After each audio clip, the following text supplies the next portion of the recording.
Good day, folks. I hope everyone is doing well today. I'd like to share with you my first significant 3D printed project. So I will have the file available for you to download if you want to experiment with this. I call it the 3D printed scalar antenna.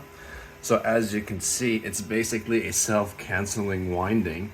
So there's two ways to go at it with this file here. Is for advanced people, you could just get some conductive PETG and start the base with regular, and then as you go on the coil side, switch it over for the conductive.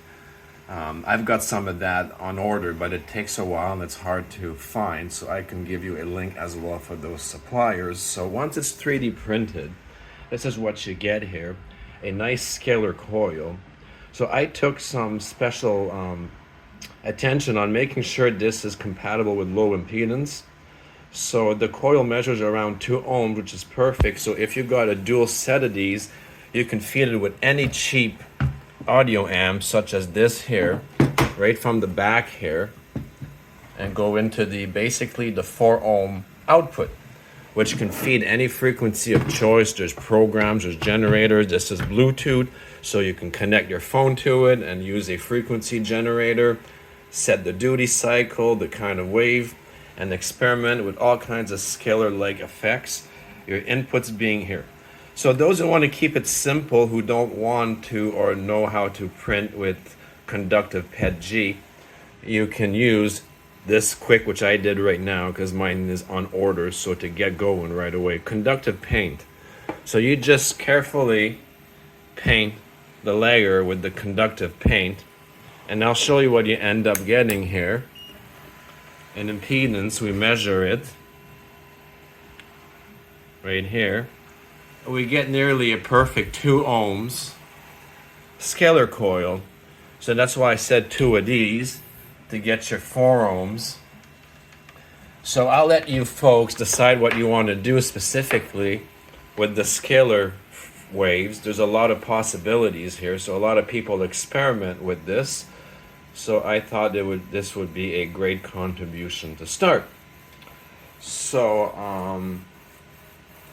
I don't want to bore you all with all of the 3D printing tips and whatnot, but I'm in a rather moist environment, so I stopped screwing around with that and went ahead and bought the dryer for my filaments. And it's working very well. So I just invite you all to stay tuned because I'm going to be doing a lot more with this. I'm going to be, I've got some more parts on order for the basically manufacturing your own filaments. So in a jiffy, I will be printing essentially power cells and whatnot with the composition I've been experimenting with lately, which is very good. It's exceeding the PEG, which is very similar.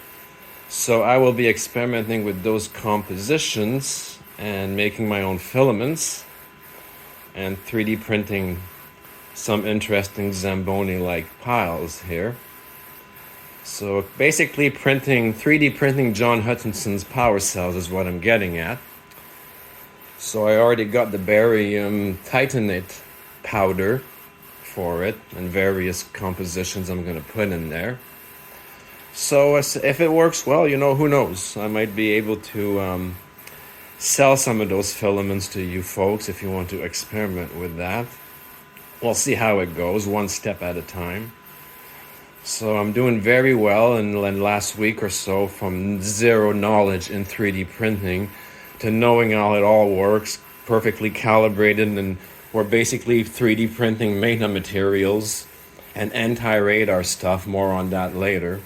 If you're into absorbent RF shielding and that sort of thing, I've already made a Python program that calculates the dimensions for your meta materials for radar and other frequencies, reflect, deflect, whatever you want it to do, absorb even. So more on that later. There's going to be an interesting summer coming up of projects and 3D files to share.